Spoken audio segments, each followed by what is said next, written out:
Pues muy buenas noches, muchas gracias por acompañarnos. A nombre del Instituto Interamericano de Investigación y Docencia en Derechos Humanos, nos da muchísimo gusto el que estén con nosotros en estas sesiones, por demás, herramientas básicas importantes para poder conocer más el apasionante juicio de amparo.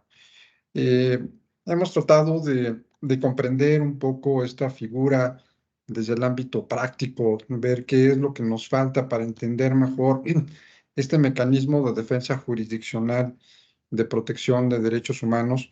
Y bueno, pues qué mejor que los operadores de dicho mecanismo de defensa, eh, quienes lo trabajan día a día, quienes están dentro del Poder Judicial, pues revisando los casos que llegan, los diferentes casos que llegan, y que bueno, pues obviamente cada uno tendrá diferente complejidad, pero realmente lo que es valioso es eh, a lo mejor los tips, las sugerencias, las recomendaciones que se puedan tener, que muchas veces nosotros, quienes no estamos dentro del Poder Judicial, quienes no tenemos esta función de trabajar diariamente con temas de amparo, pues sí nos resultará muy interesante para complementar una visión, insisto, a la luz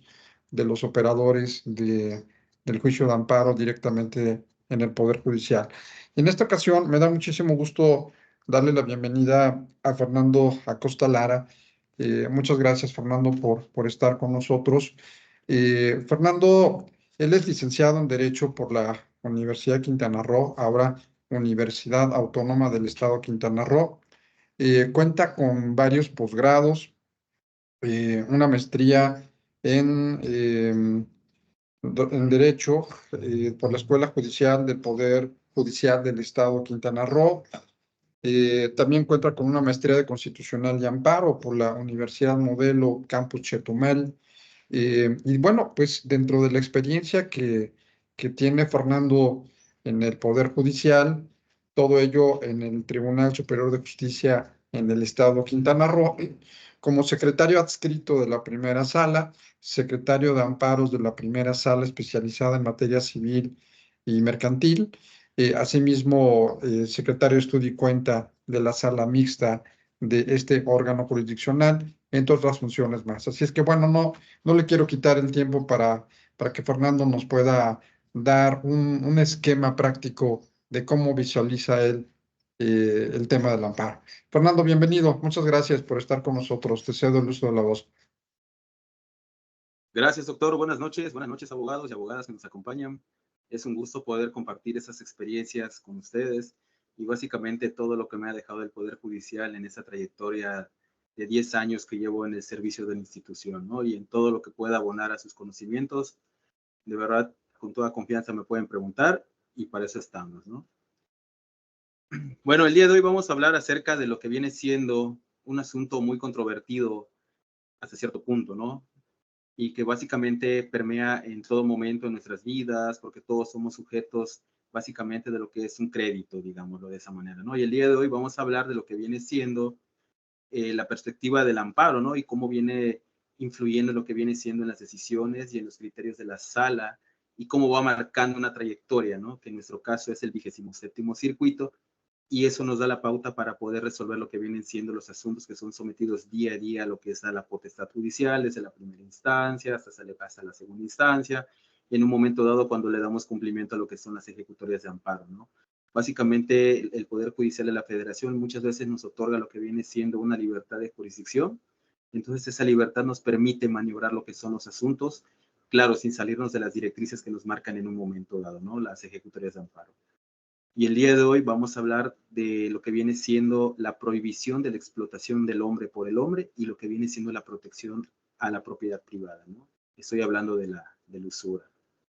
Así que me permito dar inicio a lo que viene siendo esta exposición. No sé si me permitan compartirles con ustedes unas láminas para que podamos ir de la mano de este tema. Permítame, doctor, a ver. Adelante. donde dice micrófono, al lado tiene una palomita que dice compartir. Tienes que tener previamente abierta tu presentación para que la... Perfecto. Va, ya está, gracias. ¿Ya está? Ok, muy bien. Sí. Bueno, como les comentaba el doctor, yo soy el licenciado Fernando Acosta Lara. Actualmente me desempeño como el secretario de acuerdos de la primera sala con competencia en la materia civil, mercantil y familiar oral del Tribunal Superior de Justicia del Estado de Quintana Roo.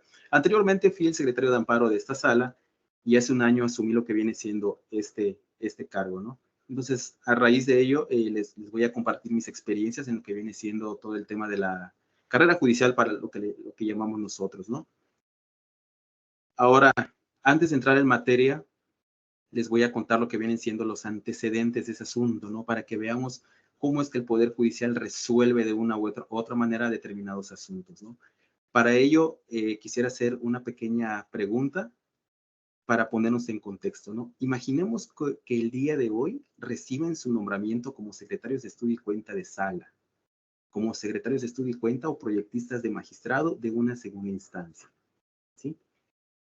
Ya que tenemos el nombramiento, el siguiente paso es qué vamos a hacer, ¿no? ¿Cómo vamos a resolver todos aquellos asuntos que lleguen con nosotros, ¿no? Porque tenemos procesos ordinarios, ejecutivos, especiales, como lo viene siendo el juicio hipotecario, ¿no? Que es básicamente la raíz de todo este asunto que les voy a platicar. Muy bien, entonces imaginemos ese escenario. Ustedes son proyectistas de sala en este momento y el día de mañana, digamos, por herencia reciben un asunto de esta naturaleza. Aquí la pregunta es, ¿cómo lo resolveríamos? Les pongo en contexto, ¿no?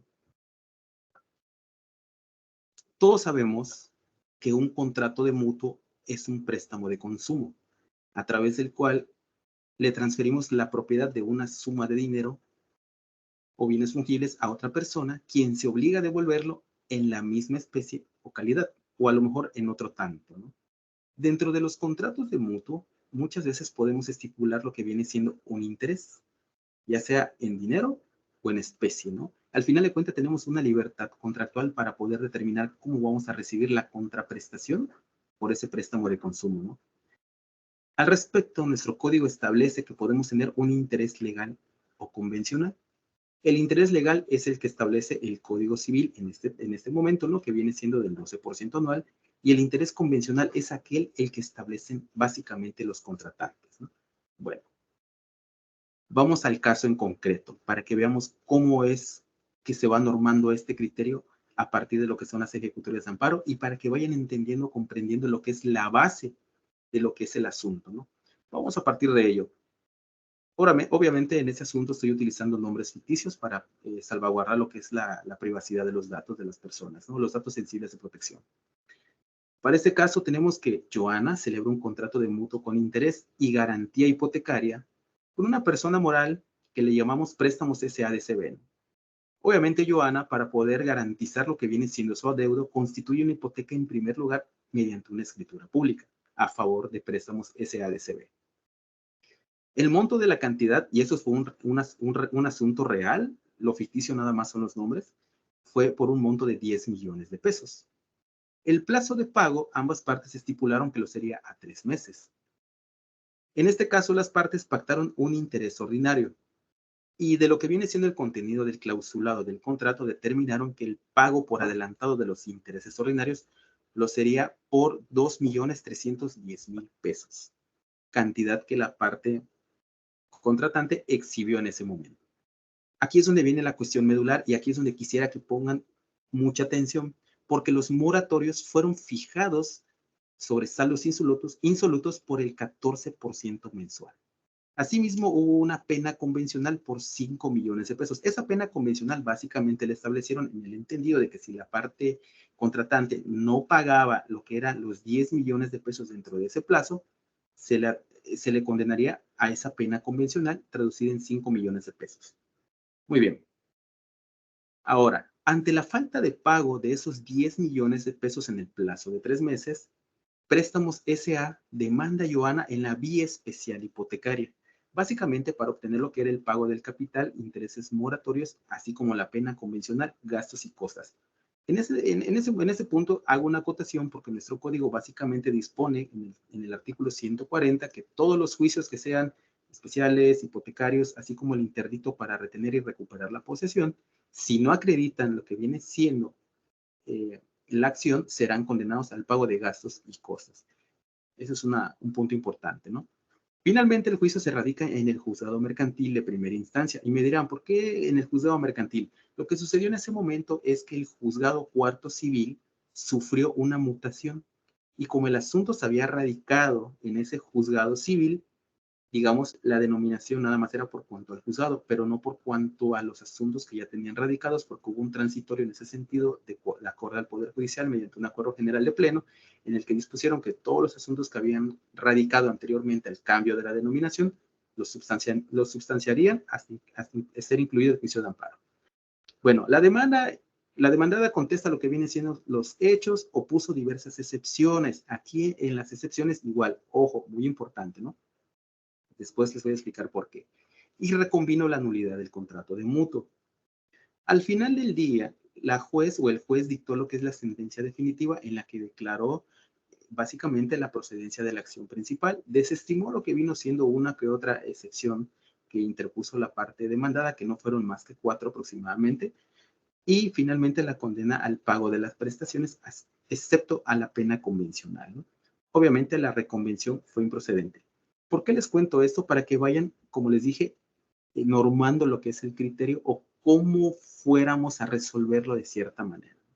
Entonces, hasta este momento tenemos un juicio que procedió, un especial hipotecario, que condenó a la parte demandada a ciertas prestaciones, ¿no? Bueno, vamos a otro punto importante, ¿no? Ahora, ya que tenemos lo que viene siendo el juicio de primera instancia, quisiera platicarles acerca de unos principios básicos que rigen en la materia civil y que son de observancia obligatoria para nosotros como un tribunal de alzada, ¿no? Antes que nada, pues quiero comentarles que en materia civil rige el principio dispositivo y lo que viene siendo la litis cerrada, ¿no? En el que las partes son las que tienen que impulsar de una u otra manera el procedimiento de tal manera que la intervención del juez se queda un tanto limitada, ¿no? A diferencia de lo que viene siendo ahorita la materia familiar, en la que el juez actúa de manera oficiosa, básicamente por lo que viene siendo la suplencia de la queja para cuando se trata de menores, ¿no? Bueno, también tenemos que el derecho civil es rogado, es decir, le compete a las personas o a las partes acudir al tribunal para presentar lo que vienen siendo sus argumentos y pedir lo que es la solución de conflicto, ya sea de fondo, ¿no? También en el derecho civil debemos tener en cuenta que opera el estricto derecho. Ojo con esta parte, estricto derecho, ¿sí? ¿Qué quiere decir esto? Que las partes, ya sea actor o demandado al momento de acudir al recurso de apelación, tratándose en específico de la alzada, sí o sí tienen que controvertir de manera eficiente y eficaz lo que vienen siendo las consideraciones de la sentencia dictada, ¿no? Es decir, lo que conllevó al juez de primera instancia a resolver o adoptar una determinada posición respecto a lo que vienen siendo los puntos litigiosos establecidos por las partes. Como les dije, aquí no opera la suplencia de la queja, ¿no? Al respecto, si pueden ver en pantalla, les cité lo que viene siendo una tesis que es de la 10ª época y que es muy utilizada en lo que viene siendo el amparo, donde nos dice que la suplencia de la queja deficiente en la materia civil, mercantil y administrativa básicamente está vedada, ¿no? Salvo cuando existe una violación evidente a la ley en la que se haya dejado sin defensa al quejoso. Muy bien. También les quiero decir que es muy importante para el recurso de apelación que la parte apelante o las partes apelantes en un momento dado, porque puede ser que apele tanto la parte actora como la parte demandado, ya sea porque a la actora no le hayan otorgado todas las prestaciones que reclamó en el juicio, o bien porque la parte demandada fue condenada a todas las prestaciones, ¿no? O a lo mejor puede hacer valer alguna cuestión que de oficio no analizó el tribunal, ¿no? Que eso lo vamos a ver un poquito más adelante. Entonces, si digamos las partes están obligadas a controvertir de manera eficiente y eficaz lo que vienen siendo los pilares en los que descansa una sentencia, eso quiere decir que basta una causa de pedir y para eso tenemos un criterio que es el que pueden ver a continuación, ¿no? Donde habla acerca de los conceptos de violación o los agravios, ¿no? Esa causa de pedir implica que deben dar, aunque sea los mínimos elementos de agravio para poder emprender el estudio, dado que está vedado que ellos se limiten a realizar meras afirmaciones sin fundamento. Básicamente lo que les quiero decir es que no tienen que señalar un silogismo, ¿no? Premisa mayor, premisa menor, la conclusión. Basta con que digan de qué manera resienten esa afectación o lo que viene siendo, cómo trasciende el impacto de una omisión, de valorar una prueba en el sentido del fallo para que el tribunal de alzada pueda emprender el estudio correspondiente. Un ejemplo de ello, se los pongo en pantalla, es cuando, por ejemplo, incluso ahí tengo el criterio, cuando la parte apelante señala una indebida valoración. No es lo mismo una valoración cuando es indebida a cuando se omite valorar una prueba, ¿no? Aquí pueden ver dos criterios en el que hablamos acerca de la indebida valoración y cuando es una valoración indebida, como apelantes asumimos la carga de tener que señalar cómo esa indebida valoración trascendió al sentido del fallo, ¿sí? Y cómo y cuál es el valor probatorio que en un momento dado tuvo que tener esa prueba. Me explico. Hablemos de una prueba confesional, ¿no? No es lo mismo que el juez le otorgue pleno valor probatorio a la prueba confesional porque fue desahogada conforme a las formalidades de la ley y diga que le reste eficacia probatoria porque de todo el pliego de posiciones que desahogó en la audiencia o que se desahogó en la audiencia, ninguna le afecta a lo que viene siendo a la parte que compareció a absolver posiciones, ¿no? Recordemos que la prueba de confesión solo le afecta en lo que le perjudica al que la hace, ¿no? Ahora, digamos, en apelación, cuando a mí me toque controvertir esa indebida valoración, eso se los comento para empezar a matizar lo que vienen siendo las bases también para el juicio de amparo, ¿no? Porque todo lo que se diga en este momento es importante para en su momento cuando se formulen lo que son los conceptos de violación. Muy bien. Entonces, si yo digo, ¿sabe qué? Tribunal de alzada, yo quiero señalarle que el juez hizo una indebida valoración de mi prueba confesional, dado que aún y cuando le otorgó pleno valor probatorio y señaló que la parte, digamos, demandada no reconoció la existencia de un contrato de compraventa a través del pliego de posiciones, lo cierto es que, contrario a lo que adujo el juez de primera instancia y en términos de numeral tal, esta prueba, aparte de revestir valor probatorio, tiene la suficiente eficacia probatoria para tenerse por acreditado el contrato en los términos en los que fue tan, ¿no? Y esta prueba se adminicula con la documental existente en autos misma que fue exhibida en original y tan.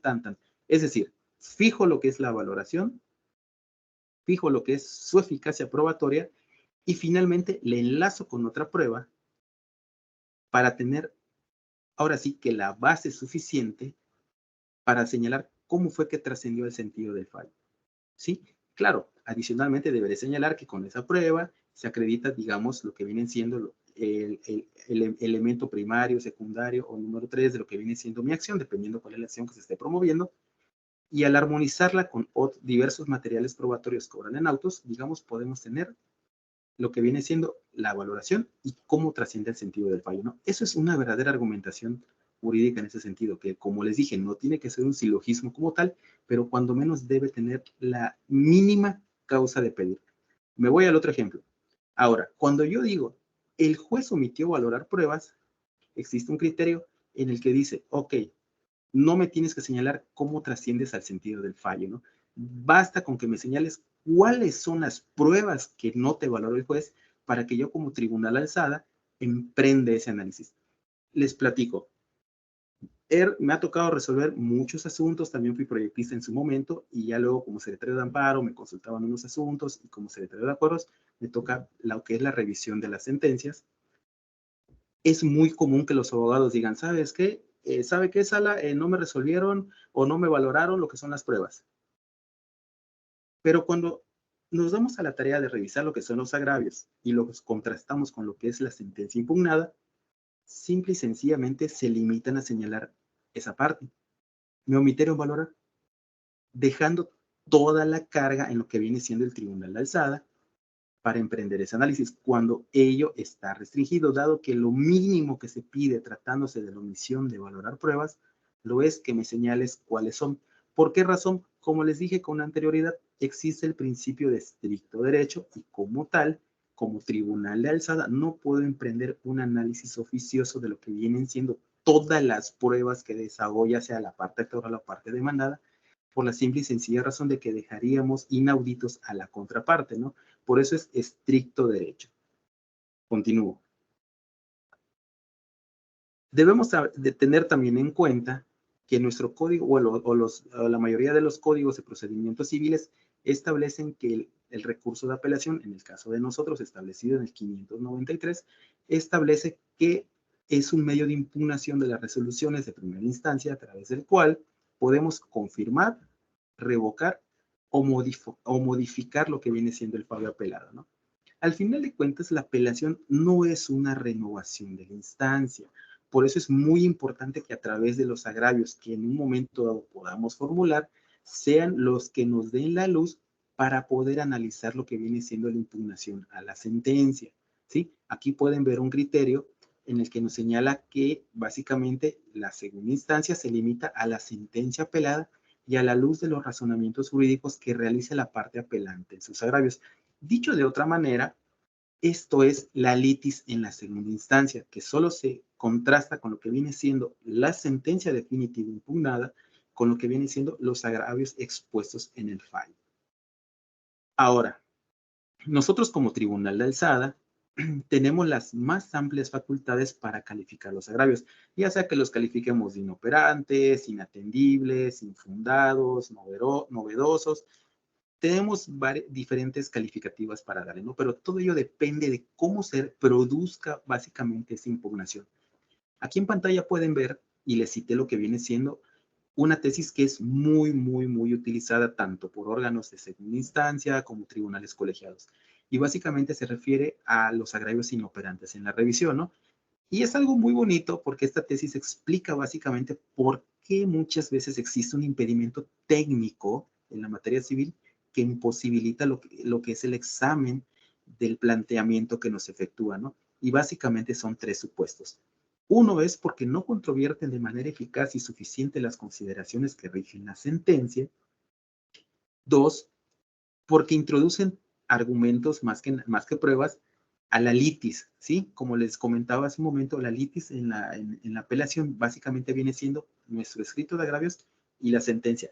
Pero esos agravios deben venir encaminados en función a todos los hechos que se hicieron valer tanto en la demanda como en la contestación, ¿sí? Y no vale salirse de lo que viene siendo ese camino. Si ustedes me invocan algún hecho novedoso o algo que no dijeron en la demanda o en la contestación, simple y sencillamente se podrá calificar de novedoso por la sencilla razón de que la otra parte no pudo en algún momento dado o en algún momento del proceso oponerse a esa consideración, ¿sí? Entonces, básicamente esos son los hechos novedosos.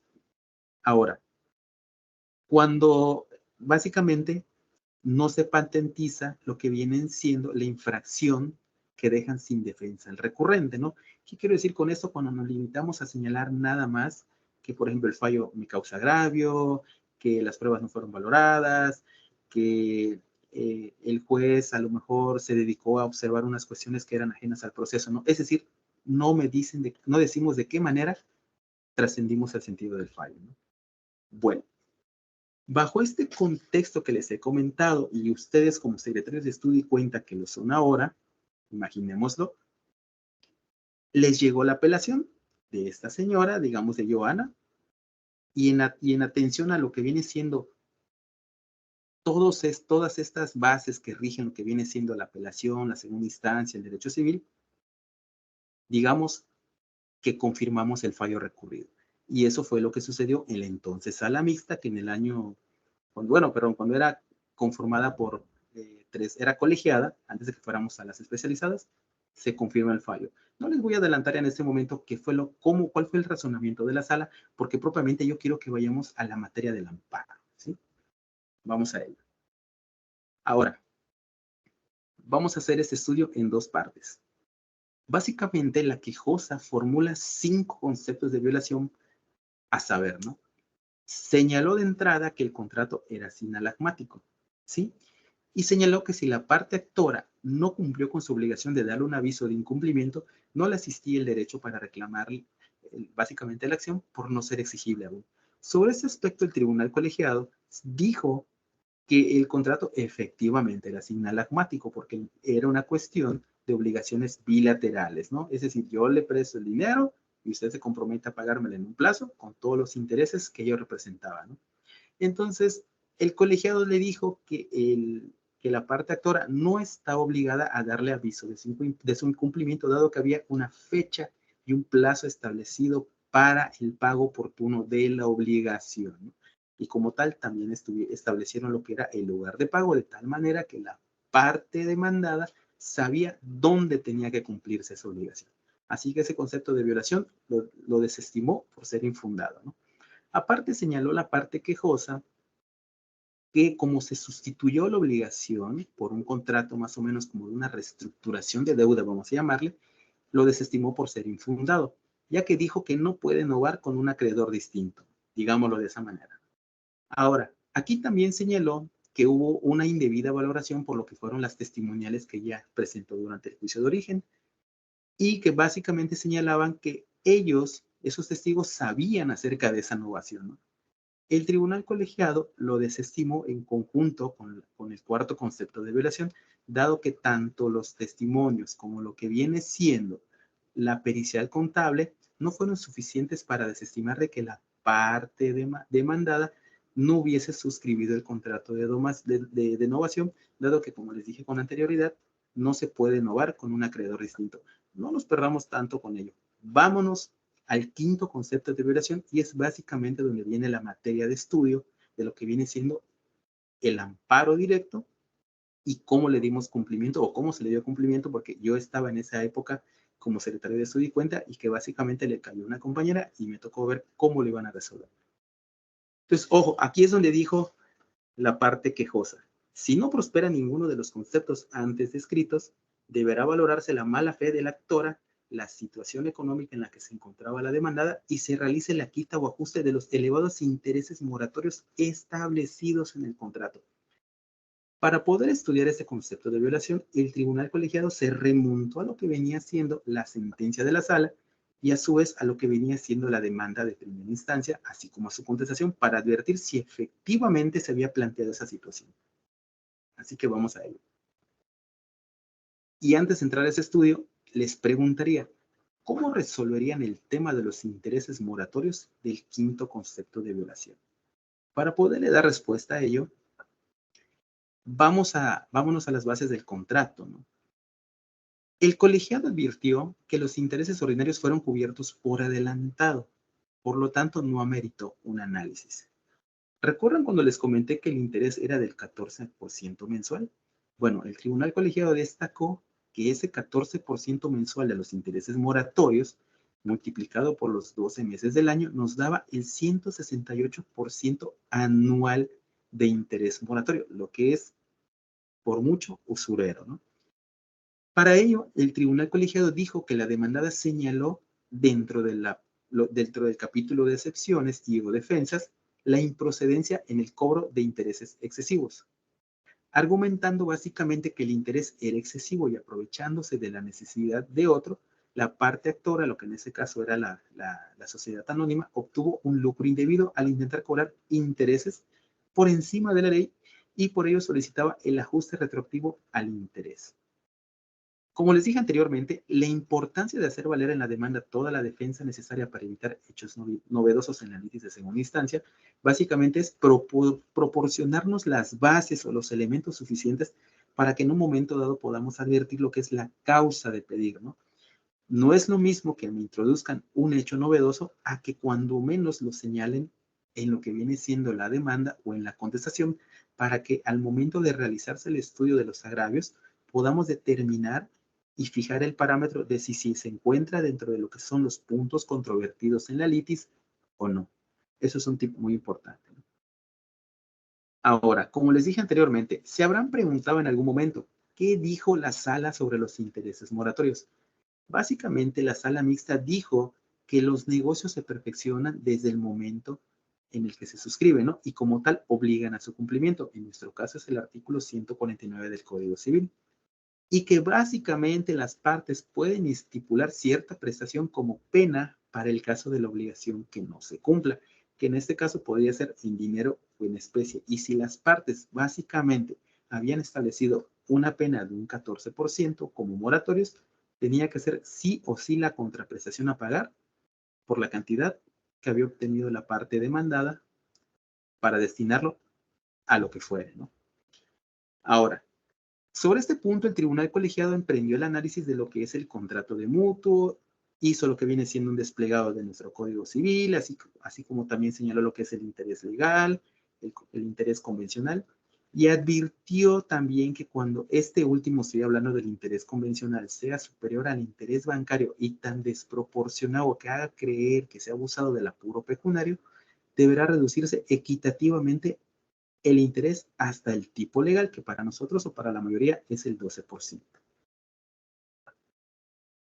Ahora, aquí les pegué parte de lo que viene siendo el análisis que realizó el tribunal colegiado, y aquí van a ver cómo es que acuden a lo que son diferentes instituciones bancarias en ese momento para determinar cuál era el interés que imperaba en el mercado, ¿no? El tribunal colegiado se apartó de lo que viene siendo el CAT, que es el costo anual total de lo que viene siendo sobre los créditos bancarios, porque era hasta un tanto menor y dijo que para los créditos hipotecarios el plazo de pago es mayor y el interés menor. En cambio, para las tarjetas de crédito el plazo es menor y el interés mayor, ¿no? Entonces, sobre eso, el tribunal colegiado advirtió que HSBC cobraba por una tarjeta básica el 46.8% de interés anual, Banorte el 69%, y por lo que respectaba al Santander estableció una tasa TIE más 50 puntos, ¿no? Eso se los muestro en la siguiente gráfica, ¿no? En esa resolución, el tribunal colegiado citó lo que eran las páginas, hizo unas capturas y las insertó en el contenido de la resolución, donde podrán encontrar que tenemos la tarjeta básica por las cantidades que antes les había mostrado, ¿no? Muy bien. Entonces dijo que el interés por lo que se refiere a HSBC sería hasta 3.58 veces mayor, ¿no? Por Banorte sería 2.43 veces y por la tasa TIE, que es la tasa de interés interbancario de equilibrio, sería de 4.25 veces más. De tal manera que el 168% anual de interés por mora señaló que era notoriamente excesivo y de ahí afirmó que existía una sospecha de usura en términos del 2659 de nuestro Código Civil del Estado de Quintana Roo. Como sabemos, la usura es un fenómeno contrario al derecho de propiedad y se encuentra establecido también en la Convención Americana sobre los Derechos Humanos en el artículo 21, apartado 3, donde dispone que todos tenemos derecho a la propiedad privada y que tanto la usura como cualquier otra forma de explotación del hombre por el hombre deben ser prohibidas por la ley. Sobre esas bases, y aquí es donde quiero que tengan y que digamos, a ver, ya tengo un asunto de primera instancia, ya tengo una sentencia de la sala, ya nos vamos a lo que es al tribunal colegiado, y en ese análisis el tribunal colegiado dijo, tengo un parámetro guía para que puedan determinar si en un momento dado los intereses son usureros o no. Y ojo, esto aplica para tantos intereses ordinarios como para intereses moratorios. Sobre esas bases, el tribunal colegiado dijo, el parámetro guía es que tú me digas el tipo de relación existente entre las partes, la calidad de los sujetos que intervienen en la suscripción del contrato, el destino, la finalidad del crédito, lo que es el monto, el plazo, la existencia de garantías, las tasas de interés de las instituciones bancarias para operaciones similares, ¿sí? La variación del índice inflacionario nacional durante la vigencia real de la deuda, las condiciones de mercado y otras cuestiones que generen convicción en el juzgador. Si se dan cuenta digamos, del índice a lo que viene siendo la I, estamos hablando de una cuestión objetiva, que es algo que podemos valorar, ¿no? Y las otras cuestiones que generan convicción en el juzgador, estamos hablando de un apartado subjetivo. A continuación me voy a explicar de ello. Para todo esto, el tribunal colegiado se basó en la jurisprudencia que les muestro a continuación y es de la que extraen todos esos parámetros, ¿no? Es una jurisprudencia un tanto antigua y ha sido modificada hasta cierto punto, ¿no? Porque actualmente se utiliza lo que es el CAD, la tasa de promedio, no recuerdo el nombre como tal, y se puede utilizar incluso la TIE, ¿no? Lo explico más adelante. Ahora, aquí es parte que muchos, digamos, cuando ya estamos a lo que viene siendo el interior de la institución y como proyectistas decimos, bueno, ¿qué va a suceder con lo que viene siendo el ejecutorio de amparo, no? Y digamos, todo es bonito cuando vemos la justicia de la Unión, no ampara y protege, pero cuando vemos que dice determinación precisa de los efectos, como proyectistas nos han dado en el ego y digamos, bueno, vamos a ver qué sucede, ¿no? Y aquí es donde sucede una cuestión muy interesante al interior del tribunal y que es algo que muchas veces desconocemos hacia las afueras, ¿no? Para que vean básicamente, aquí están los efectos de la ejecutoria de amparo de la que les platico. Se concede la protección de la justicia federal en el toca tal y nos piden dejar insubsistente la resolución de fecha tal y emitir otra en la que reiteremos las cuestiones ajenas a los intereses moratorios y con base a los parámetros establecidos en esa ejecutoria, determinemos de manera fundada y motivada lo que viene siendo el tema de los intereses moratorios, usureros y resolverlo con plenitud de jurisdicción. Ojo, aquí es donde muchas veces cuando nos otorgan libertad de jurisdicción, quiere decir que como autoridad responsable que somos, podemos abarcar ciertas cuestiones o nos dejan en la libertad de analizar el asunto para adoptar una decisión. Es decir, no nos están diciendo, lo vas a resolver de esa manera, lo vas a resolver así. Tipo, digamos, como si fuera un amparo licio y llano. No, no lo es. ¿Por qué? Porque nos dan esa plenitud de jurisdicción para poder actuar de la manera en la que consideremos conducente. Claro, siempre y cuando respetemos lo que son las directrices que nos ha establecido el tribunal colegiado, ¿no? Ahora, esa es la parte más hermosa, ¿no? Y aquí la gente que me conoce, ¿no? Y la gente que trabaja conmigo dice, ¿cuántos días nos dieron para la ejecutoria, ¿no? Porque al interior del tribunal, ¿qué sucede? Llega la ejecutoria y nosotros como autoridad responsable, con el solo hecho de llegarnos el oficio, estamos legalmente notificados. Como nos tratamos de una autoridad oficial, sí o sí las notificaciones para con nosotros son a través de oficio. Entonces, cuando nos llega ese oficio, básicamente ya estamos notificados. No importa si va a la 1, a las 12, a las 3 de la tarde, a las 4, a las 5, nos surte efectos en ese momento y a partir del día siguiente nos empieza a correr lo que es nuestro término, ¿no?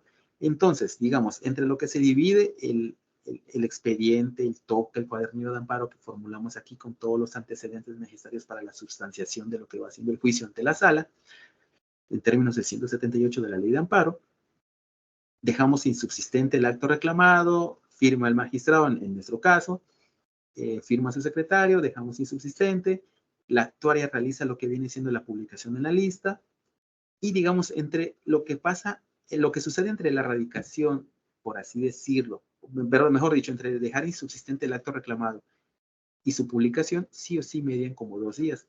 Entonces, si estamos en el entendido de que hay que dejar insubsistente el acto reclamado, publicarlo y luego turnárselo al proyectista de esos 10 días, ya tengo 2 menos, ¿no? Al final de cuentas es una cuestión de coordinación. Aquí, ¿qué hacemos? Sacamos copias, se lo turnamos al proyectista, el proyectista empieza a preparar lo que es su proyecto y a la vez le otorgamos una copia a nuestro magistrado para que él se pueda imponer acerca del asunto y como tal se empieza a adelantar, ¿no? De tal manera que esos plazos, a pesar de ser cortos, optimizamos el funcionamiento para con nosotros, ¿no? Para preparar lo que viene siendo el proyecto de sentencia y qué es lo que quiero que en este momento imaginen de cómo lo resolverían en este momento.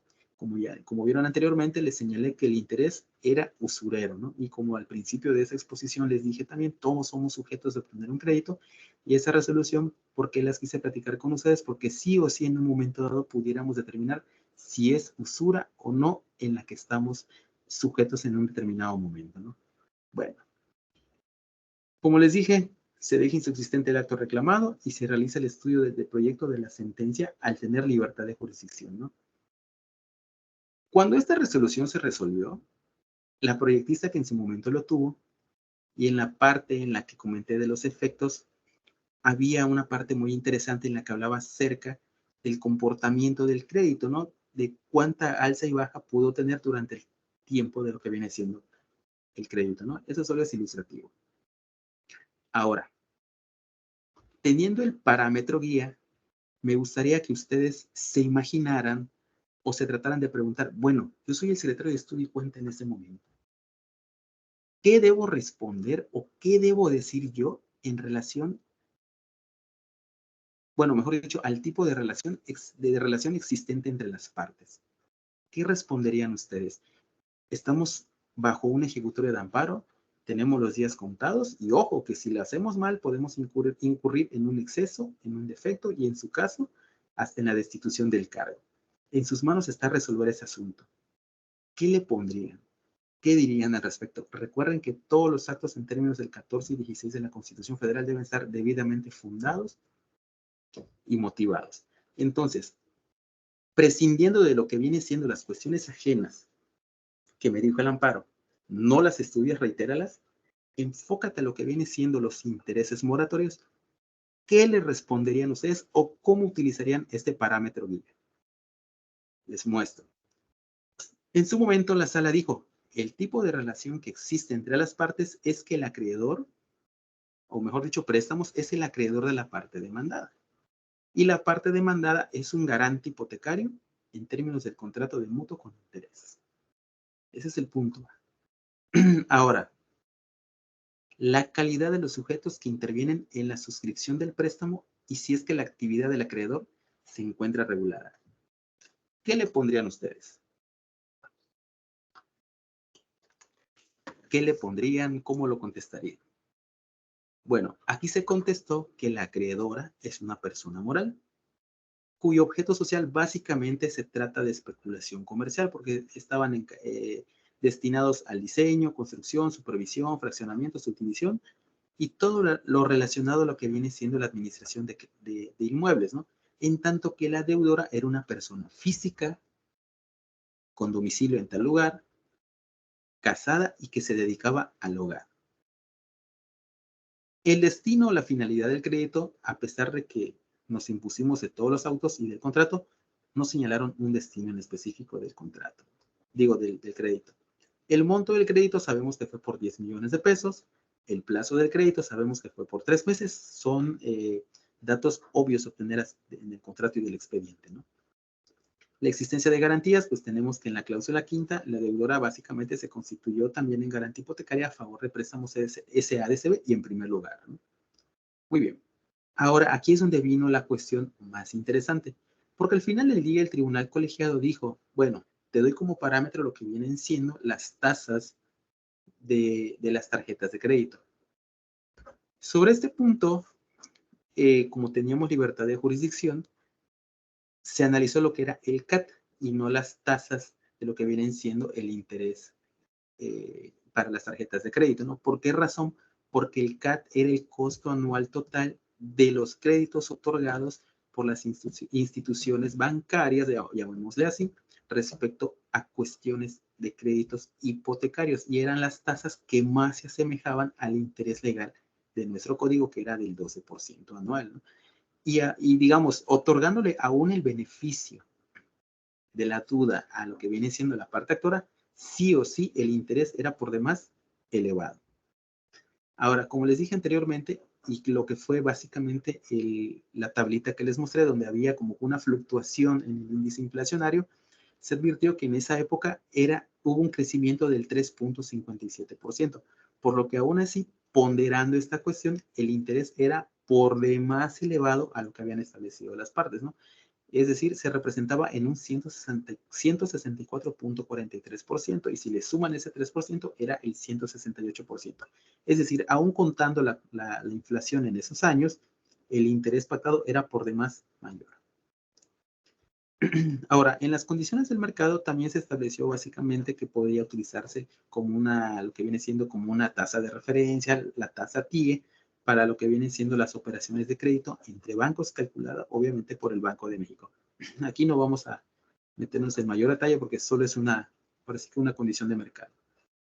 Ahora, dentro de las otras cuestiones que generen convicción en el juzgador, ¿qué pudieran razonar ustedes al respecto? O qué, bueno, sobre este punto, ¿qué pudiéramos decir o cómo podríamos contextualizar lo que vienen siendo estas otras cuestiones que generen convicción en el juzgador? Esto es lo que les comentaba de que se trata de las cuestiones subjetivas en el momento de valorar lo que viene siendo una cuestión de usura tratándose de ese tipo de contratos, ¿no? Entonces aquí señalamos que sirve para ilustrar particularidades en el caso fuera de las ya mencionadas.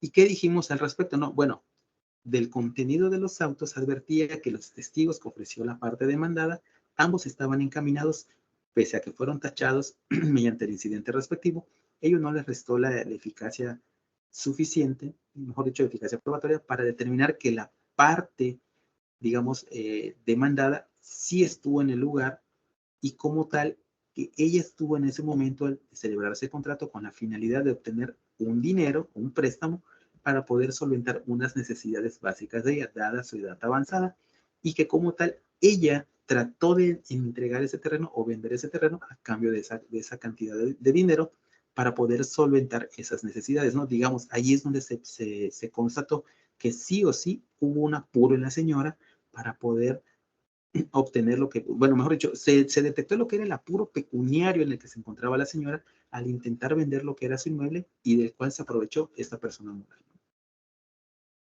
Al final de cuentas, la sala resolvió en el sentido de que en respeto al derecho humano, lo prudente fue reducir la tasa de interés moratorio al 13% anual. Si se dan cuenta, es un porcentaje, un por ciento más al interés legal, ¿no? También se consideró o se ponderó que al momento de la firma del contrato, la parte actora recibió la cantidad de 2.310.000 pesos, por lo que viene siendo básicamente el pago de intereses ordinarios adelantados, ¿no? Que como les dije anteriormente, el tribunal colegiado no entró en tanto detalle por ello, porque se habían pagado así al momento de la suscripción del contrato, ¿no?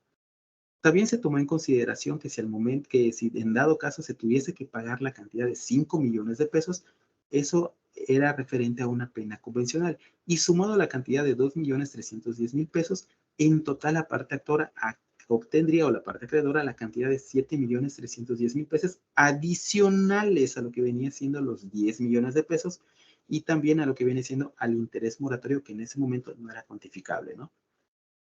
De esa manera también se consideró que la la persona moral como tal es una persona de derecho privado y que al no pertenecer a lo que viene siendo a las instituciones financieras, lo justo era que recibiera un interés que tampoco fuera tan excesivo, pero tampoco en lo mínimo, ¿no? Y como tal se le determinó fijar el 13%, dado que si las instituciones financieras o digamos los bancos manejan una tasa que está muy, muy, muy pegada a lo que viene siendo al interés legal anual, luego entonces, porque una persona moral de derecho privado debería recibir una cantidad mucho mayor a la que reciben esas instituciones que como tal pagan lo que son nóminas, empleados, infraestructura, servicios, ¿no? Y una persona moral de derecho privado está exenta de muchas cuestiones de ese tipo, ¿no? Ok, ahora, aquí les presento lo que viene siendo, para que no digan que fue un caso hipotético como tal o que me saqué de la manga, ¿no? Parte de la resolución que dictó la entonces sala y dijo, en mérito de lo anterior, con fundamento en tal y tal artículo, procede a modificar la sentencia respecto al resolutivo segundo para quedar en los siguientes términos, ¿no?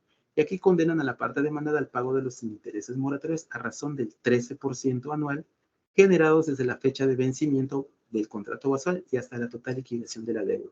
¿Cuándo fue el vencimiento? A partir de los 3 meses. ¿Y cuándo va a ser la total liquidación de la deuda? Hasta que en su momento en ejecución de sentencia se cuantifiquen previa planilla de liquidación que presente la parte actora, ¿no? Como les dije anteriormente, la concesión del amparo fue nada más para estudiar intereses moratorios. Ahora, los resolutivos primero, tercero, cuarto, quinto, sexto, séptimo, octavo, noveno y décimo quedaron intocados por el hecho de no ser materia de análisis en ese momento. Aquí tienen la resolución en los resolutivos, mejor dicho, en la que se modificó lo que era la sentencia definitiva, no se hizo especial condena de gastos y cosas en esta instancia, estoy hablando de la segunda, porque al modificarse lo que viene siendo la sentencia de primera instancia, no se tienen dos sentencias conformes de toda conformidad en su parte resolutiva, sin tomar en cuenta la declaración de cosas en primera instancia, y como tal, al no actualizarse uno de los supuestos en su parte objetiva y subjetiva del 140, no se hace esa condena, ¿no? Y aquí es donde, como parte de la tramitología que le damos, remitimos copia certificada en ese momento al segundo tribunal colegiado, que fue el que amparó la parte quejosa, y así también remitimos testimonio al juzgado de origen para los fines correspondientes, ¿no? Se notifica personalmente y ordenamos que se cumpla, ¿no? Esa sentencia al final de cuentas se declaró cumplida, ¿sí? Y como tal quedó firme para todos los efectos correspondientes. Sobre este punto, sí, también me gustaría comentarles que como tal, muchas veces cuando se remite lo que viene siendo el cumplimiento de la ejecutoria de amparo a un tribunal colegiado, muchas veces lo que viene siendo la parte quejosa se va a lo que viene siendo bueno, contestan la vista de 15 días que les dan a las partes una vez que se ha cumplido la ejecutoria, ¿no? Y de ahí cuando el tribunal colegiado emite lo que es la declaratoria o que declara cumplida la ejecutoria, se han ido a lo que viene siendo el recurso de inconformidad para decir que a lo mejor incurrimos en un exceso o en un defecto al momento de darle cumplimiento a lo que viene siendo la ejecutoria de amparo, ¿no? En ese asunto no fue el caso, se fueron a lo que era, el tribunal colegiado declaró cumplida la ejecutoria, nos los informó mediante oficio y claro, contra esta resolución se amparó lo que viene siendo la persona moral y finalmente el tribunal colegiado le dijo que no le asistía la razón, básicamente porque al momento de conceder ese amparo en lo principal, estableció las directrices y los lineamientos bajo los cuales se debería cumplir esa sentencia de amparo, sin que hubiese un pronunciamiento respecto a los diversos temas que derivaban de lo que venía siendo el contrato basal, ¿no? Ahora, ¿qué les puedo decir en relación a las ejecutorias de amparo? La experiencia me ha enseñado que muchas veces, y por eso es que insisto en el tema de los agravios,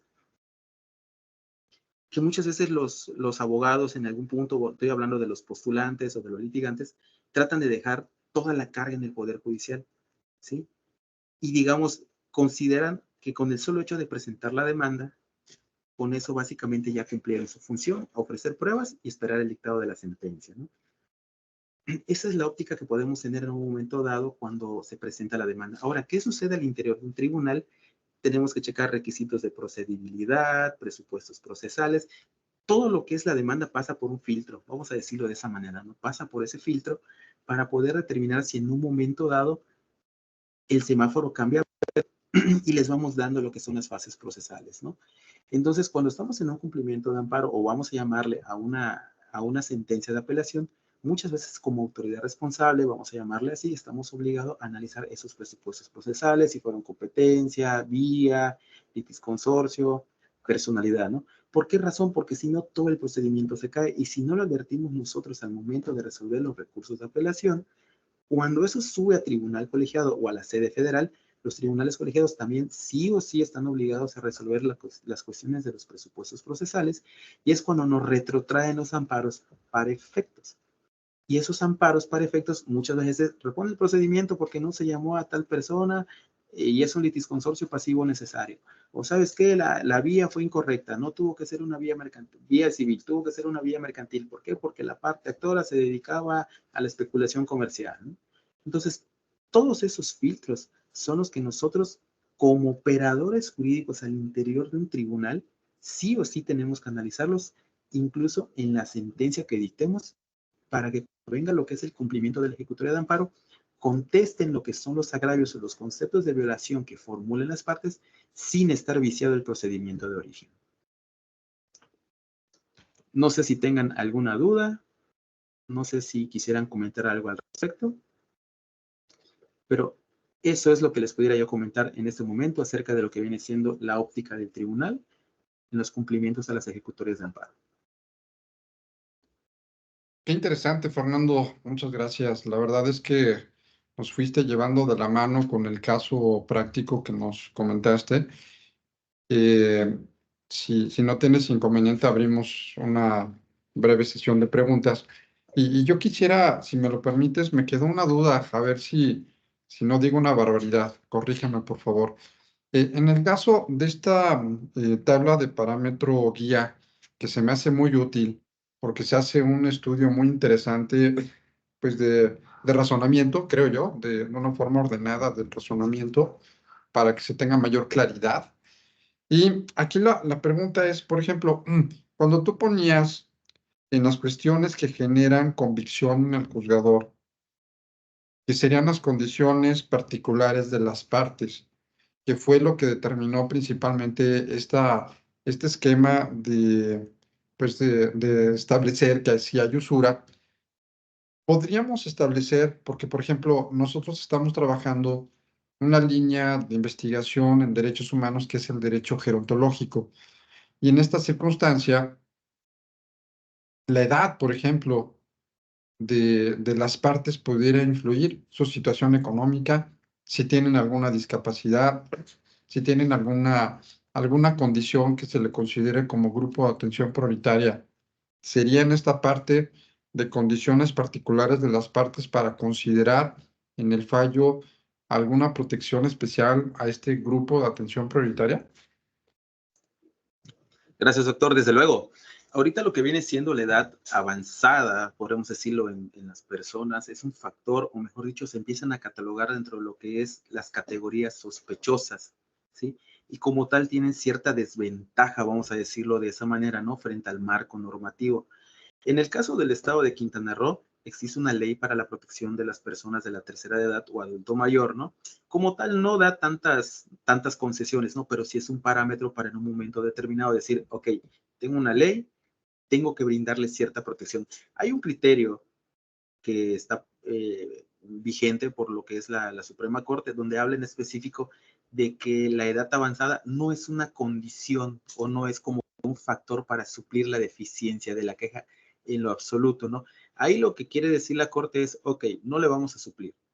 Estamos de acuerdo en ese punto, ¿no? Pero eso no implica que yo no lo pueda utilizar como un factor en un momento dado para ponderar una situación y determinar que existe esa desventaja y otorgarle ciertos beneficios a lo que viene siendo a la parte apelante, a la parte quejosa, ¿no? Porque al final de cuentas, ahorita con las nuevas tendencias de lo que son los derechos humanos y la evolución conforme de todo ello, es otorgar una protección a lo que viene siendo todos esos grupos. Y que digamos, hace apenas 2, 3 días estuve adentrado en el tema por unas pláticas que tenía ahí con el magistrado y encontré que la edad también se cataloga dentro de lo que vienen siendo, o mejor dicho, entra dentro de ese catálogo de lo que vienen siendo las categorías sospechosas, ¿no?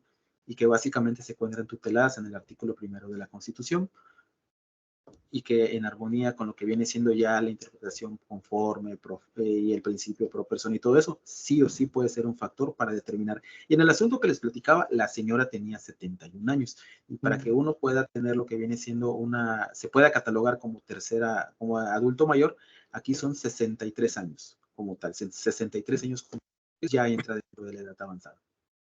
Ok, sí es bueno saberlo, a lo mejor tiene alguna discapacidad o alguna imposibilidad económica, dada alguna enfermedad, ¿no? O sea, son circunstancias que finalmente, atendiendo al principio por persona y a la dignidad del ser humano, pues choca un poco en este ámbito de ponderación con el factor de cobro, que es un derecho, obviamente, se contrae en la relación contractual, pero pues bueno, ahí entra el juego de la ponderación de derechos, ¿no?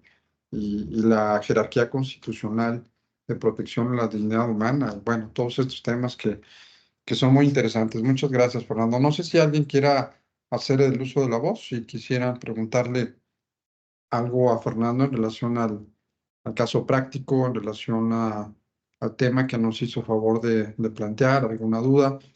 Realmente se me hace muy, muy importante, muy interesante este perfil práctico de los puntos que normalmente nosotros no detectamos, ¿no? Rocío, adelante, por favor. Sí, muy buenas tardes. Primero que nada, pues felicitar al doctor. Yo creo que, como lo dijo el doctor Rabiela, nos fue llevando de la mano. Muy interesante, pues este caso real. Y en esta parte yo quería nada más saber, doctor, nos lleva a dos partes en el tribunal, en la parte interna.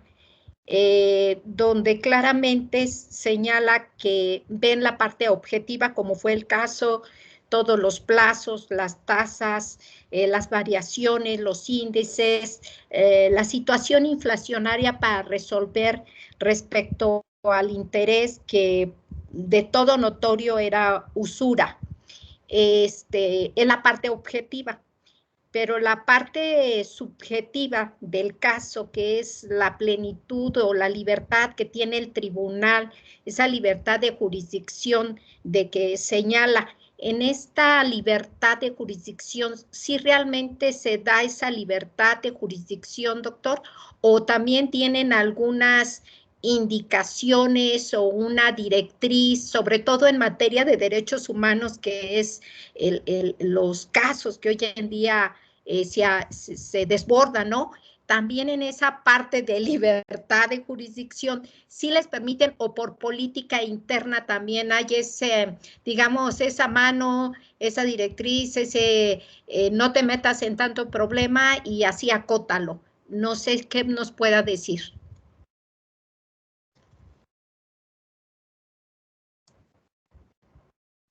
Buenas noches. Buenas noches. Gracias. Mire, esa libertad de jurisdicción realmente nos permite maniobrar, vamos a decirlo de esa manera, ¿no? Cuando el amparo viene liso y llano, vamos a decirlo de esa manera, ¿no? Cuando nos dicen, vas a hacer esto, no nos podemos salir del parámetro, ¿no? Entonces, cuando nos dan esa libertad de jurisdicción, realmente nosotros como tribunal ordinario podemos emprender el análisis y allegarnos de todos los mecanismos necesarios y tratándose de derechos humanos podemos emprender un análisis exhaustivo, ¿no? Ahora sí, todo aquello, ahora sí que vamos a privilegiar lo que viene siendo, por así decirlo de una manera, ¿no? Todos los derechos que se encuentran previstos en la Constitución y en todos los tratados internacionales, ¿no? Siempre que sea de derechos humanos, vamos a tener una protección más amplia, ¿no? Hasta este momento no hemos hecho una interpretación como restrictiva como tal, ¿no? No se nos ha presentado el caso. Pero esa libertad sí nos permite hacer cualquier tipo de interpretación, valorar de una u otra manera lo que vienen siendo los elementos o los medios probatorios que obran en autos, ¿no? Solo he visto un amparo en mis 10 años de experiencia que llevo en el tribunal, bueno, 13 realmente, solo he visto uno donde sí nos dijeron, van a hacer esto. O sea, no hubo así como que esa libertad de decir, porque solamente son los famosos amparos para efectos, ¿no? Te amparo para efectos de y tal cosa, ¿no? Por ejemplo, valores a prueba, haz esto, haz aquello, pero siempre con esa libertad, ¿no? Es decir, valórala, ya sea otórgale pleno valor probatorio, con eficacia o otórgale valor probatorio y resta la eficacia, ¿no? Entonces nosotros ya decidimos como tal y eso da materia para que se vaya a otro juicio de amparo, ¿no? Pero solo he visto uno en materia civil donde nos dijeron van a declarar fundado el recurso de apelación que hizo valer la parte apelante y como tal dale lo que está pidiendo, ¿no? Y que básicamente fue una acción de usucapión o prescripción adquisitiva donde sí nos dijeron te vas a ceñir a esto. Y el tribunal colegiado casi se constituyó en lo que viene siendo nosotros en un tribunal de alzada, digamos, se efectuó como algo así llamado reenvío, ¿no? Nos dijo, te vas a constituir, o sea, perdón, me voy a constituir en tribunal ordinario y vas a valorar esto tiene justo título, tiene las cualidades de la posesión, es pública, continua, pacífica, ininterrumpida y se acreditó con las testimoniales, se acreditó con el justo título, tiene causa generadora de posesión, tiene esto, eso, y toma. Tuvimos que declarar procedente esa. Es la única que he visto así, pero en todas las demás donde hemos tenido libertad, hemos podido maniobrar en ese sentido. Ok, lo comentaba, digo, porque generalmente las presiones políticas, sobre todo sociales, en la parte igual subjetiva pueden cambiar, ¿no? El pensar y digo, esa libertad que sea como tal, ¿no? De plena jurisdicción. Es cuanto. Gracias. Muchas gracias, Rocío. No sé si alguien más tenga alguna duda, algún comentario, pregunta sobre lo que se planteó, el caso práctico y bueno, pues coincido con Rocío que verdaderamente pues esta experiencia que vivimos contigo ahorita al analizar este caso, sobre todo los temas de usura, que es algo bien complicado. Hace algunos años empezábamos, bueno, no hace algunos, hace muchos años empezábamos a ver el tema con el doctor Ignacio Burgó Orihuela, quien trataba todo lo referente al anatocismo. En aquel entonces empezaban los temas de el cobro de intereses sobre intereses y por ahí los abogados que seamos contemporáneos nos acordaremos de un revuelo que hubo a nivel nacional sobre este tema de la usura. Y bueno, el doctor Burgoa como experto en amparo, siempre pronunciándose en temas polémicos, como el crédito, préstamo civil, el préstamo mercantil, qué condiciones tienen, si son comerciantes, si no son comerciantes, si operan los intereses como comerciantes, o eres un particular que no eres comerciante, o el acto mixto, porque resulta que para uno sí, para el otro no. Entonces empiezan ahí algunos temas interesantes de argumentación, creo yo, para efecto de justificar bien los agravios, como bien lo comentabas, Fernando. Eh, bien, pues si no hay alguna otra pregunta. Ah, sí, adelante, Julio César, por favor, adelante. Si quisieras prender tu micrófono, por favor.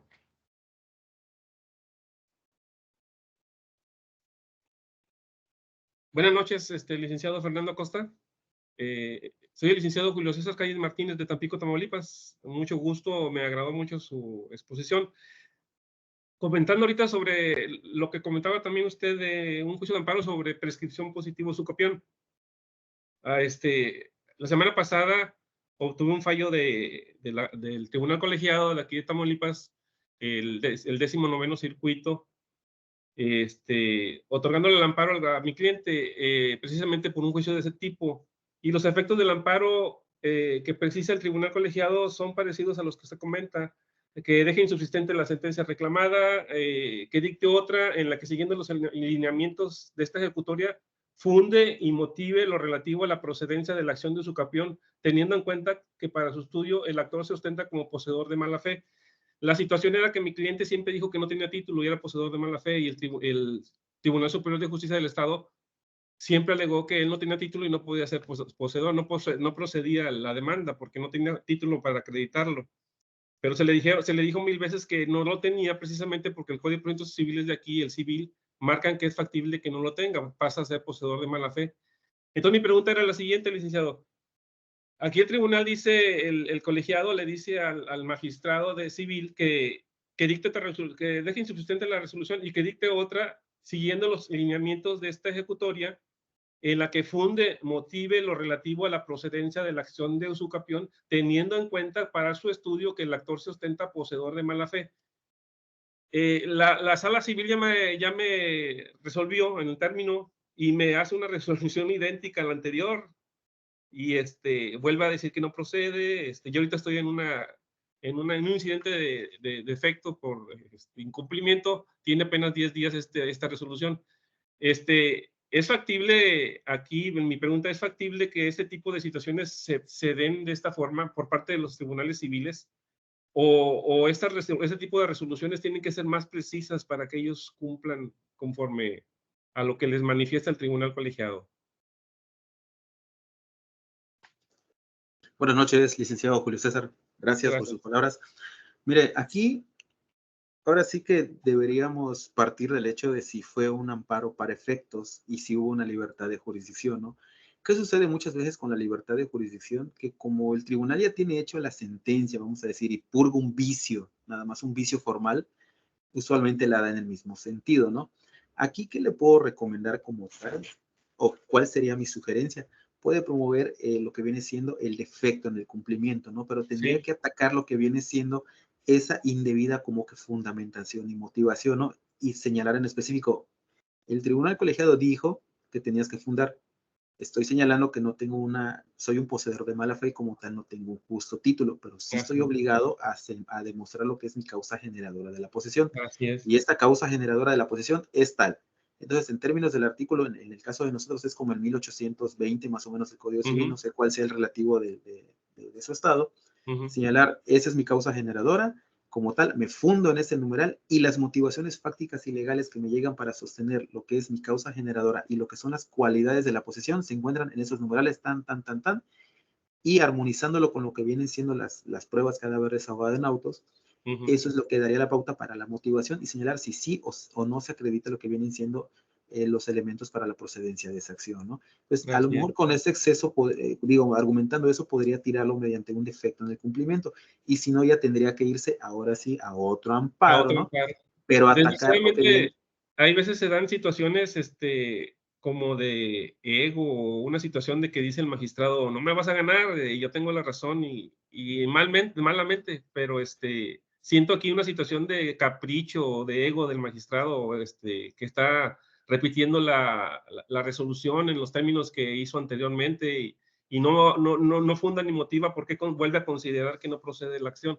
Entonces sí siento a veces que se da esa situación, no sé allá en Quintana Roo, pero aquí en Tamaulipas se da mucho de que los magistrados civiles dicen, no me vas a ganar, voy a volver a dictar otra igual y voy a fundarla y te voy a volver a ganar. O sea, estamos compitiendo los abogados y los magistrados, y eso me parece muy mal, porque quien sale perjudicado es el gobernado. Claro, ya es una cuestión como de criterio, ¿no? De ver quién puede más en ese momento. Exactamente. Yo, ¿qué les sugiero? Cuando platicaba hace ratito acerca de lo que viene siendo el estricto derecho y que el derecho civil opera el principio dispositivo y la forma en la que se desarrollan lo que son los agravios y a la postre los conceptos de violación, es dar todas esas bases. ¿Qué consejo les puedo dar como tal o qué se podrían llevar esta noche? Cuando argumenten algo, no solo lo digan, ¿sí? Es decir, yo tengo la razón porque cuento con los elementos necesarios para que se acredite mi justo título o mi causa generadora de la posesión y las cualidades de la posesión en este caso, ¿no? Ok, bueno, no soy obligado a revelar un justo título, pero sí mi causa generadora y se demostró con esto, tan. Estas pruebas tienen este valor. Ok, ahora, tengo mis cualidades de la posesión que es pública, continua, ininterrumpida, pacífica, ¿no? Entré de esta manera y lo demuestro con mis testimoniales, ¿no? Que son ahora sí que per se por sí mismas las idóneas para demostrar la temporalidad que ha detentado uno la posesión por el lapso del tiempo necesario para que se consume lo sucapio, ¿no? Y como tal, cuando uno ya propone las bases, el tribunal colegiado sí o sí está obligado a pronunciarse en relación a si uno tiene o no la razón. ¿Con qué finalidad digo esto? Para que el tribunal colegiado diga, ok, lo amparamos y tiene esto y esto y esto. Así cuando esa sentencia llegue a lo que viene siendo la sede ordinaria o de segunda instancia, sí o sí la sala tiene que resolver en ese sentido, ¿no? Porque ya le están dando las bases. El quejoso adujo que tiene esto y fue fundado su concepto de violación porque sí tiene una causa generadora. Tiene las cualidades de la posesión, es pública, es continua, es pacífica, es ininterrumpida. Y todo eso básicamente es la construcción argumentativa que va a regir en la sentencia, ¿no? Si solo le dice al colegiado, es que la sentencia está indebidamente fundada y motivada, ¿qué le van a decir? ¿Sabe qué? De la lectura del acto reclamado se desprende que el magistrado civil sí fundó y sí motivó. Listo, ¿no? Pero en cambio, ¿sabe qué? El magistrado resolutor o la autoridad responsable de segunda instancia tiene un vicio en la fundamentación o en la motivación, porque el fundamento que utilizó no es el aplicable, digamos, me aplicó el de la buena fe, ¿no? No el de la mala fe. Entonces, todo eso ya empieza a evidenciar los errores. Ahora sí que viene siendo una cuestión de técnica, ¿no? Al momento de resolver las violaciones, injudicando, que les llamamos, ¿no? Al dictado de la sentencia, al momento de realizarse, al momento del dictado de la sentencia, empiezan a tener lo que es esa trascendencia, digámoslo, ¿no? Entonces, yo eso haría. Ok, Eso muchas haría. gracias, licenciado. Muchas gracias. De nada. Doctor, pero ¿qué pasa en el caso que planteó el licenciado Julio César? Porque se hace, realizaría o abogaría por el defecto en el cumplimiento de la sentencia, pero si a insistencia sigue con ese defecto en el cumplimiento de la sentencia que ordenó el tribunal, ¿qué se haría?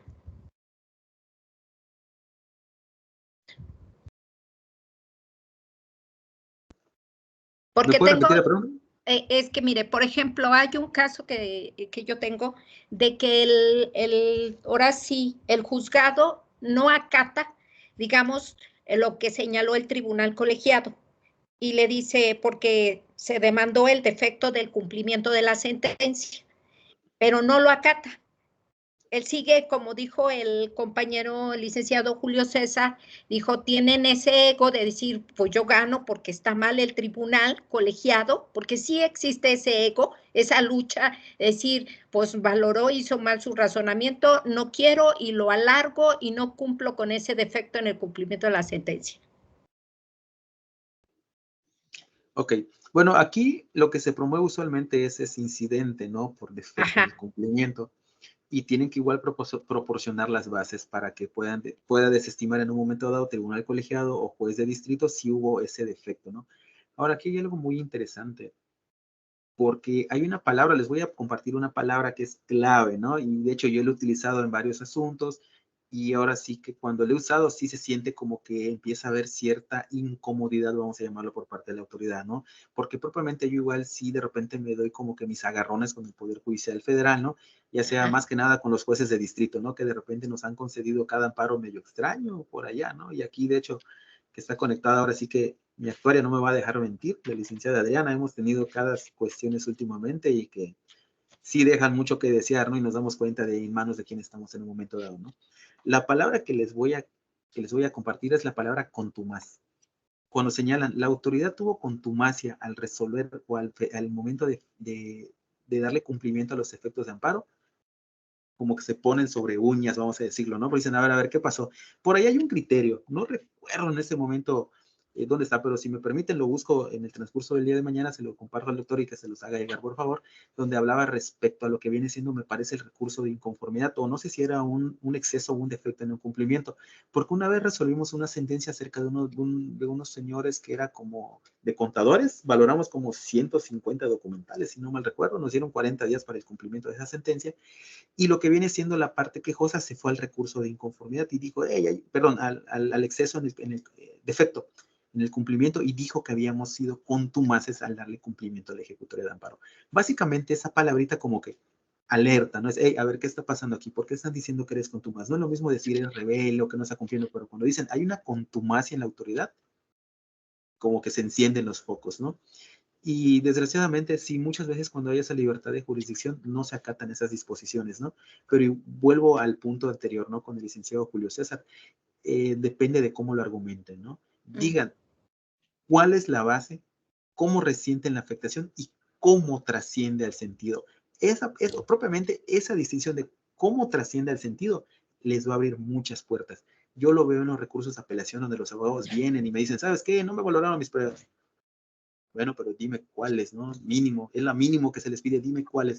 Y me han tocado otros que vienen y saben que no me valoraron, o la prueba confesional fue indebida valorada, la testimonial esto, y cuando las empiezan como que a empatar, digamos, a conectar lo que es la eficacia probatoria de una con la otra, es donde empieza a darse, como digamos, como que ese contrapeso, ¿no? Y se da cuenta que al final de cuentas sí tiene razón la persona. Digámoslo de otra manera, no dejen la función interpretativa en manos del tribunal, ustedes propongan, ¿saben qué? Eso es así, así, así, así, y al momento de aportar esas bases, digamos, la báscula va a ser así, ¿no?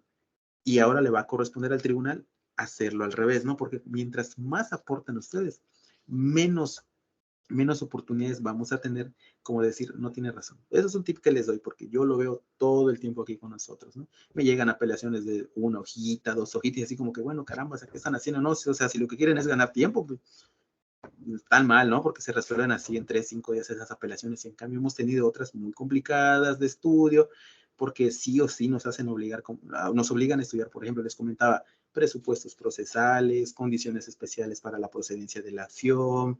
Y una vez que pasan ese primer filtro, ya nos vamos a lo que viene siendo la litis. Y en el peor de los casos, que no tengamos que reasumir jurisdicción, digamos, contestamos agravios, pero cuando tenemos que reasumir jurisdicción porque el agravio fue fundado, sí o sí tenemos que resolver el fondo del asunto, fijar la litis con la demanda, contestación, irnos al ofrecimiento de pruebas, si no hubo objeción, si no hubieron incidentes, si tiene legitimación la parte actora, si estamos ante lo que es un tribunal competente, vía, así hasta que lleguemos al momento del dictado de la sentencia, pero todo eso producto de lo que ustedes en un momento dado puedan argumentar.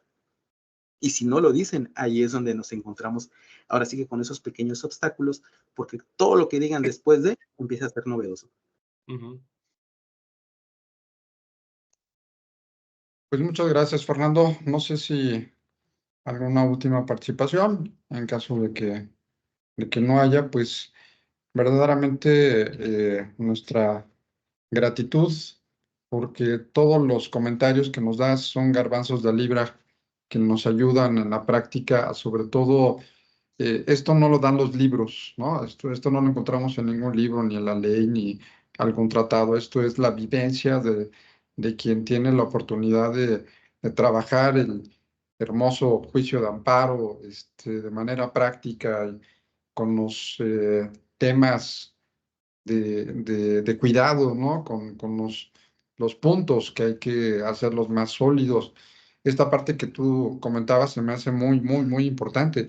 No dejar la función interpretativa al tribunal. Hay que hacerlo bien, ¿no? Hay que darle lo más sustentado posible para que, pues obviamente en base a eso nos puedan conceder la razón y no dejar tanto al libre albedrío en esta facultad que tienen y más, como decías, una hojita, pues a lo mejor le cobraron al cliente y dijeron ya la presenté, pero pues saben que no van a lograr absolutamente nada. Y luego lo típico, no, pues la sala, el magistrado, no entendieron el asunto, ¿no? Entonces, pues muchas gracias, Fernando. La verdad es que ha sido una sesión muy agradable platicar contigo estas experiencias prácticas por parte del Instituto Interamericano de Investigación y Docencia en Derechos Humanos. pues te agradecemos mucho el que hayas estado esta noche con nosotros. Y bueno, pues ojalá podamos tener la oportunidad de seguir platicando contigo en alguna otra ocasión. Y pues nuestro agradecimiento, nuestro respeto y muchísimas gracias por el tiempo que nos brindaste desde Quintana Roo, que seguramente tendrán igual de calor que nosotros en toda la República, ¿no? Pero con mar, ¿no? Por allá, que es la diferencia. Nosotros por acá, bueno, también Tamaulipas, ¿no? Pero También con calor. Mazatlán, por allá también, Fernando Rojas allá en Mazatlán. Pero los pobres que vivimos acá, como Rocío, yo y por acá algunos otros compañeros que estamos en el Bajío, Ciudad de México, pues parecemos pollos hervidos. Ni modo, nos tocó. Esta es nuestra realidad. Pero bueno, Fernando, muchísimas gracias por todo. Gracias nuevamente por habernos acompañado. Muchas gracias. Es un gusto, doctor, y muchas gracias a ustedes por estar presentes. En todo lo que les pueda apoyar, con mucho gusto. Aquí estamos. Igualmente, muchas gracias, licenciado. Gracias. Buenas noches. Gracias. Muchas gracias. Buenas noches. Hasta Buenas luego. noches.